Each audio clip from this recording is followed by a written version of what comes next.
Hey guys, what's up? It's Kat here and welcome back to another video. Today is finally the day that I'm going to reveal to you guys my eyeshadow palette collaboration with Mermaid Beauty. So, here it is! Before we move on to this video, be sure you are subscribed to my channel if you haven't already and click the notification bell so you won't miss out any of my videos.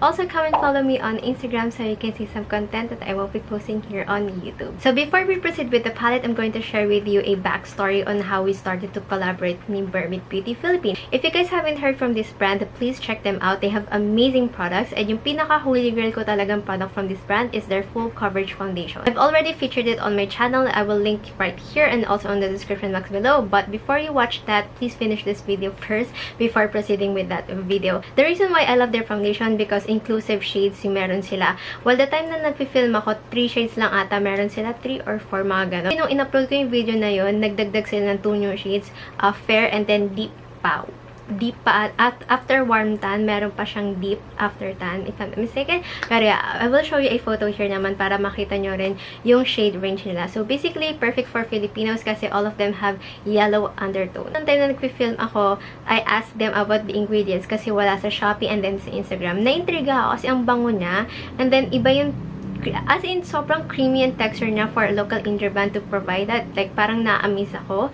And then, that was the time na kinuha ako nung CEO as their brand ambassador. Basically, ang tawag sa brand ambassador sa kanila is Merm Gang.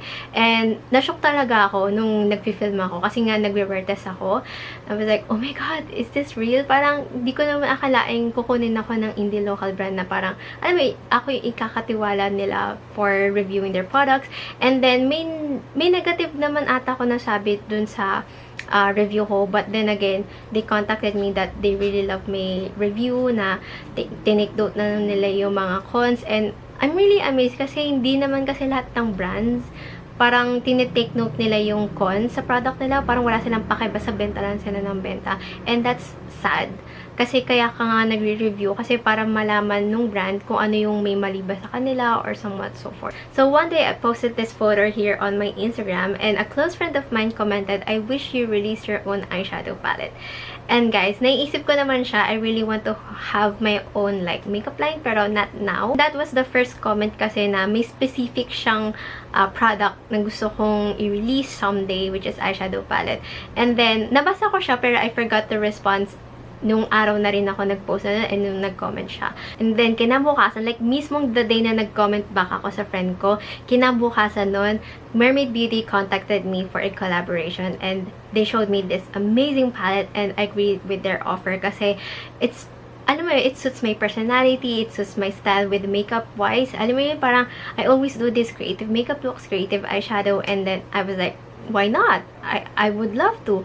But at the same time, medyo kinabahan ako kasi the Mermaid Beauty Philippines nakipag-collab na sa dalawang known beauty guru sa Instagram. And then ako, 11K pa lang naman ako sa Instagram pero alam mo yun, nakipag-collab sa sabi ko, bakit? Parang, kaya that time, medyo kinakabahan ako like, papatok ba to? Kasi hindi naman ako maingay sa masa. Sila yung mas maingay sa masa. Pero, ayun, hindi man sa akin compare ko sa sarili ko. Pero, ayun nga, I was given an opportunity wherein na hindi naman, or hindi pa naman ako ganun sikat or kakilala. Like, nung June lang naman ako nag-boom sa Instagram. And, alam mo yun, like, I'm very speechless up until now. So, yun, nakapag-finalize na kami ng deal about the collab. And then, yung araw na rin yun, nag-post ako sa Facebook ko na yung screenshot ng comment. And the amount of comment and reacts on that post was so overwhelming. Like, sabi nila, yes, yes, yes, something like that. I mean, parang, oh my God, this is, alam mo yun, parang may mga tao pa palang nakakapansin sa akin kasi ako masyadong active. Like, I post, then minsan late na ako nakapag-reply and such. So, sa mga iba dyan na sinasabing snob ako, I am not a snob. It's just that, hindi naman kasi ako full-time content creator or makeup YouTuber or guru. I have a daily job, I have a freelance, which alam niyo yun, na parang minsan nahihirapan ako mag-balance, nakaka-stress, but at the same time, I'm very thankful. I'm not complaining at all kasi blessing to. Lahat na dumadating sa atin is blessing, okay? So now, let's proceed with the eyeshadow palette. So, packaging-wise, they let me design my palette. So, ayan siya. I come up with a rainbow smoke-ish, then gold yung text, Katt right here, and then Katt x Mermaid Beauty. So, in-include ko para malalaman nung unang makakita ng palette is collaboration with Mermaid Beauty and Katt Legaspi. So, ayan siya. So, at the back, meron din siyang design. Nakalagay dito yung 35 eyeshadow pressed powder palette, ingredients. Then, nakalagay dito yung PAO, which is 12 months after use, cruelty-free. Before ko i-open tong palette na to, I would like to give a huge shout out kay Franchesca del Mundo or Chess Cake on Instagram. Kapatid siya ng good friend ko na si Marjorie del Mundo. So, si Chesca kasi yung nag-design ng rainbow smoke sa palette ko, and I'm very thankful kasi yung nabivisualize ko talaga is on point. Kuhang-kuha niya talaga yung detail, yung texture, look, and feel na gusto ko talaga for my palette. Kaya, thank you, Chesca, for this. Sobrang thank you. You can check her out. I will link yung social media accounts niya on the description box below in case na gusto nyong i-contact siya for your own project and such. I'm pretty sure sa inyo sabihin, graphic designer ka, bakit ka nagpagawa sa iba? Actually, normal lang yun. And second of all, kasi I have tons of projects na nakapending sa akin. And then, may deadline kasi si Mermaid Beauty Philippines for the design sa palette ko. Kaya, nag-hire na agad ako para mabilisan yung process. And usually, pag kasi ako, hindi ako makampante. Like, for example, yung gusto ko to. Pero, bigla ka na bukasan. Ay, hindi. Gusto ko naman to. Parang you have different options na gusto mong gawin. Okay, so now I'm going to show you guys what's inside. Ta-da! So, here we have 35 pressed eyeshadow shades. So, as you can tell, naka-arrange na siya per color. We have the red, orange, yellow, green, blue, pink, purple. We also have white and black kasi kailangan siya bawat colorful palette. So, this palette consists of 4 different finishes. We have matte, sequins, shimmers, and glitters. I'm very happy with my palette kasi sobrang creamy, buttery, and easy to blend niya, guys. So, you can tell on my eyes right now, gamit ko lang dyan is my Katt palette. And I will upload a separate video on this tutorial para makita nyo kung paano siya nagpe-perform sa mismong eyes ko. So, it has different undertones sa bawat shade. So, sa red right here, we have the perfect red. Here, we have a red orange. Here, we have a red shimmer. And here, we have a pastel red. And example, also here on the yellow, we have the perfect yellow. Yan, may white. Here, we have a yellow sequin, tapos yellow shimmer, which may pagka-apple. Alam mo yung iba't ibang tone siya. So, I'm going to do a live swatch, pero on a different angle. Mismong arm ko lang yung makikita nyo. Pero wala tong daya kasi mismong pan manggagaling yung finger ko, and then swatch ko na sa arm ko para makita nyo rin on how it performs sa skin. Let's start with the red column. We have a bright red, red sequin, light red, vivid red, and red glitters.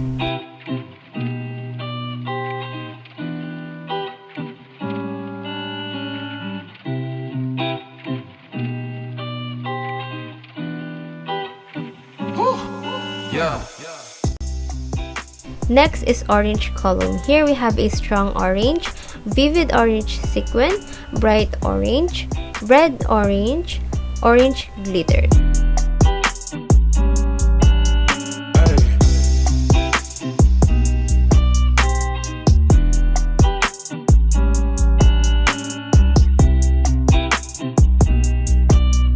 Next is yellow column. Here we have modern yellow shimmer, soft yellow sequin, white, yellow, and yellow iridescent glitters.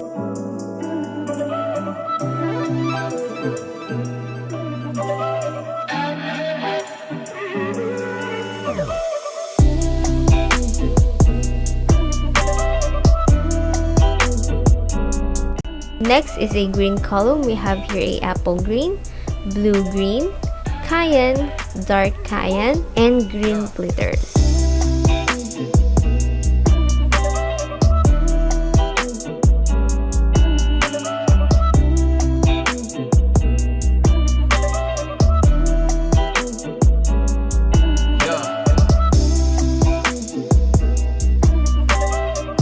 Next is blue column. We have here dark blue shimmer on cool tone, dark blue shimmer in warm tone, light blue shimmer, and blue glitters.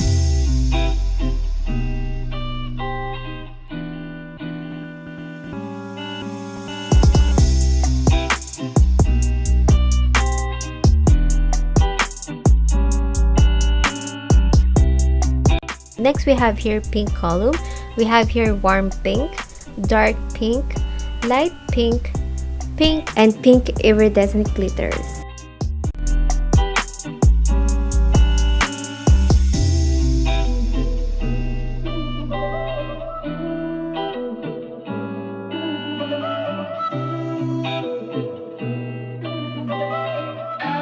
So here is the real pink glitters looks like. At the last column, we have here purple and violet. We have here purple sequin, violet purple with blue sequin, violet shimmer, and black. Yeah.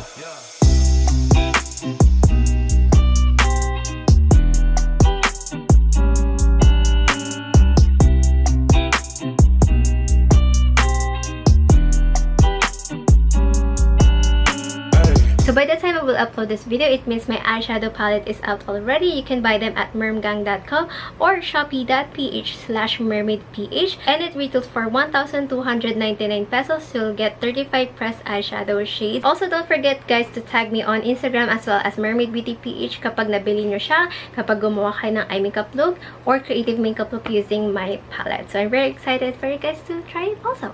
And yeah, this is the end of this video. If you guys enjoyed watching it, don't forget to click thumbs up and subscribe to my channel if you haven't already. Include a notification bell so you won't miss out any of my videos.